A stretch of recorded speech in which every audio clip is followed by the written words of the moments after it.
পাপ বাপকে ছাড়ে না। হাসিনা আবার প্রমাণ করে দিল এটা সত্য কথা, যে পাপ বাপকে ছাড়ে না।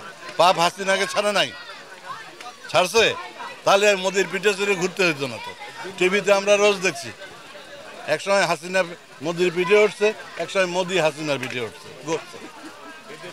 এটা লজ্জাস্কর। আমাদের তো মানে কান কাটে ফেলা উচিত সবাই এই লজ্জায়। যাই হোক, আমি বলতে চাই যে হাসিনার বিচার হোক, এবং হাসিনা খালি না, হাসিনার সহকর্মী যারা ছিল, আমরা কাওয়া কাদের সহ যারা সবসময় সমালোচনা করত, উঠে খুন গুণের সাথে যারা জড়িত, তাদের সববার ফাঁসি হোক, এটা আমরা চাই ইনশাআল্লাহ। কর্মী সহ আমাদের ছাত্র দল, যুব দল, কৃষক দল, শ্রমিক দল, তাঁতি দল, মহিলা অঙ্গ দল সব মিলে আজকে এই কর্মী সভা সারা ইউনিয়ন থেকে এসছে। আপনারা তো দেখেছেন এই কর্মী সভার তুলনা হয় না, কোনো জেলা লেভেলেও এত বড় মিটিং হয় না, যত লোক এখানে এসেছে। যাই হোক, আমি অভিনন্দন জানাই এই কর্মী সভায় আসা প্রত্যেকটা মানুষকে, যারা আসতে পারে নাই তাদেরকেও অভিনন্দন জানাই।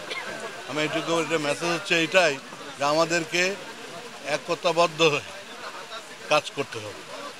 আগামীতে আমাদের তারেক রহমান সাহেবের 31 দফা বাস্তবায়ন করার জন্য সবাইকে একতাবদ্ধ হয়ে আগামী ইলেকশন, আগামী রাজনীতি আমাদের করতে হবে। এটা আমরা করতে পারলে আল্লাহর রহমতে আমরা বিজয়ী হব ইনশাআল্লাহ। হাইব্রিডদের ইন্ধনেই এগুলো হচ্ছে, তবে আমি ছিলাম না, ঢাকায় ছিলাম, আমি শুনেছি এগুলো হয়েছে। তো ইট ইজ ভেরি আনফর্চুনেট। আমি তো এই দলের সেক্রেটারি ছিলাম 16 বছর, 18 বছর প্রেসিডেন্ট ছিলাম, যুব দলের প্রেসিডেন্ট ছিলাম 13 বছর, যুব দলের আহ্বায়ক ছিলাম 1 বছর, প্রথম 78। কোনো দিন তো এরকম হয়নি। আমার বিরুদ্ধে তো কেউ মিছিল করেনি, আমার বিরুদ্ধে তো কেউ স্লোগান দেয়নি, আমাকে তো তালে তালে জুতো আমারও গালে, 2 গালে, এ সমস্ত হয় নাই। এগুলো হচ্ছে কেন? এদের কর্মকাণ্ড কর্মীরা, নেতারা পছন্দ করছেন। এদের কর্মকাণ্ড সংকীর্ণ মনে, এদের প্রশ্নবিদ্ধ সমস্ত কর্মকাণ্ড করছে, যে কাজের জন্য, যেমন শহর কমিটির ভোটে জালিয়াতি হয়েছে, জাল করেছে। কুমারখালী খোকসায় কোনো কাউন্সিল হয় নাই, সব জালিয়াতি, সব জালিয়াতি।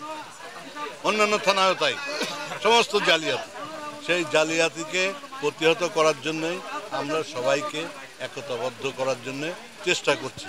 এটা আমাদের ক্ষুদ্র চেষ্টা মাত্র। এই চেষ্টা করে আমরা ইনশাল্লাহ বিজয় হব, আল্লাহর রহমত থাকবে। এই 17 বছরে 5 বছর 7 মাস আমি জেল খেটেছি।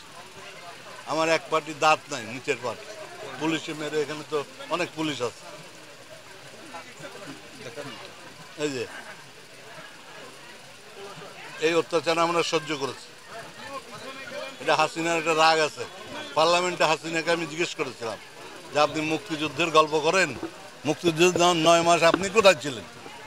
তখন আমাকে গালাগালি করে যা তা বলেছে, সেটা আর আমি এখন বলতে চাই না, যা তা বলেছে। সেই রাগে আমাকে 5 বছর 7 মাস জেল কাটাইছে বিভিন্ন মিথ্যা মামলা দিয়ে,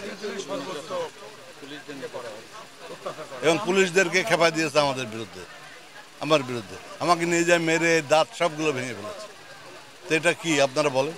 আপনারা তো প্রিয় সাংবাদিক আমাদের, আপনারা ইলেকট্রনিক মিডিয়া, প্রিন্ট মিডিয়া, বিভিন্ন সাংবাদিকতায় আছেন, আপনারা বলেন এটা কি কোনো কাজ? হাসিনা তার উচিত শিক্ষা পাচ্ছে, কিন্তু আপনি দেখেন সামান্য কিছু জ্ঞান করতে পারে নাই, সব পালাতে হয়েছে। আমরা কিন্তু পালাইছিলাম না। আমরা 2006 সালের 27 অক্টোবর সম্ভবত আমরা ক্ষমতাচ্যুত হয়েছিলাম। আমরা কিন্তু 27 তারিখে কোর্ট টাই পরে এসে অফিসে বসছে, আমরা পালাইনি কেউ। এখন দেখেন আওয়ামী লীগের একটা লোক খুঁজে পাবেন না আপনি, সব পলাতো, এভরিবডি পলাতো। কারণটা কি? একটা ছাত্রলীগের ছেলের কাছে 2000 কোটি টাকা ফরিদপুরে পাচার করেছে, একটা সিলেটে একটা ছাত্রলীগের ছেলের কাছে 5000 কোটি টাকা পাচার করেছে, সব লন্ডনে ধরা পড়ছে। তারপরে আপনার ইয়েতে কী বলে, কানাডায় ধরা পড়ছে, সব বিভিন্ন দেশে ধরা পড়ছে, বিশ্ব ব্যাংকের বিভিন্ন জায়গায় ধরা পড়ছে, সুইস ব্যাংকে ধরা পড়ছে। তো এটা তো আমাদের সময়তে এগুলো হয় না। আর এই কারণে একটা মিথ্যা মামলা দিয়ে আমাদের ম্যাডামকে 6 বছর জেল কাটিয়েছে। তা হাসিনার জেল হবে না, কেবল 6 মাসের হয়েছে। আর কত মামলা হয় সেটা দেখেন। হত্যা করেছে 1500 লোককে এইবার এই আন্দোলনে। ছাত্র জনতার যে বিক্ষোভ হলো, ছাত্র জনতার যে আন্দোলন হলো, এই আন্দোলনে 1500-এর উপরের লোককে হত্যা করেছে, 30,000 আহত, 4000-5000 লোক অন্ধ, কেন ল্যাংড়া হয়ে হাসপাতালে চিকিৎসাধীন আছে। এগুলোর বিচার তো হবে। পাপ বাপকে ছাড়ে না। হাসিনা আবার প্রমাণ করে দিল এটা সত্য কথা যে পাপ বাপকে ছাড়ে না। পাপ হাসিনাকে ছাড়ে নাই, ছাড়ছে তাহলে আর মোদির পিঠে চড়ে ঘুরতে হইতো না। তো টিভিতে আমরা রোজ দেখছি, একসময় হাসিনা মোদির পিঠে উঠছে, একসময় মোদি হাসিনার পিঠে উঠছে। এটা লজ্জাস্কর। আমাদের তো কান কাটে ফেলা উচিত সবাই এই লজ্জায়। যাই হোক, আমি বলতে চাই যে হাসিনার বিচার হোক, এবং হাসিনা খালি না, হাসিনার সহকর্মী যারা ছিল, আমরা কাওয়া কাদের সহ যারা সবসময় সমালোচনা করত, উঠে খুন গুণের সাথে যারা জড়িত, তাদের সববার ফাঁসি হোক, এটা আমরা চাই ইনশাআল্লাহ। এই কথা বলল। আর তারেক রহমানকে বিনা বিচারে মাজার হাড় ভেঙে দিয়েছে। 7-8 বছর লন্ডনের ট্রিটমেন্ট হচ্ছে, তাও ভালো হয়নি, এখনো ল্যাংড়ায় হাঁটে। আমরা কিছু বললে দোষ, আর হাসিনা বললে দোষ না। আপনারা একটু উচ্চস্বরের চিত্তে বলেন না কেন যে হাসিনার দোষ, হাসিনার দাগি, হাসিনা খুনি, হাসিনা এই দেশের লোককে খুন করেছে ফ্যাসিস্ট। 57 জন মিলিটারি অফিসারকে একটা মিলিটারি অফিসার তৈরি করতে কি লাগে আপনি? আমার ভাই জেনারেল আছে, আমি জানি, আমার ভাইস্তে আছে আর্মিতে, আমি জানি। হ্যাঁ, সাগর রুনি রবীন্দ্র আজকে 200 বার মনে হয় টাইম নিল সাগর রুনি হত্যা করতে পারেনি আপনার আওয়ামী লীগ গভর্নমেন্ট। এখন সেটা হওয়ার পথে।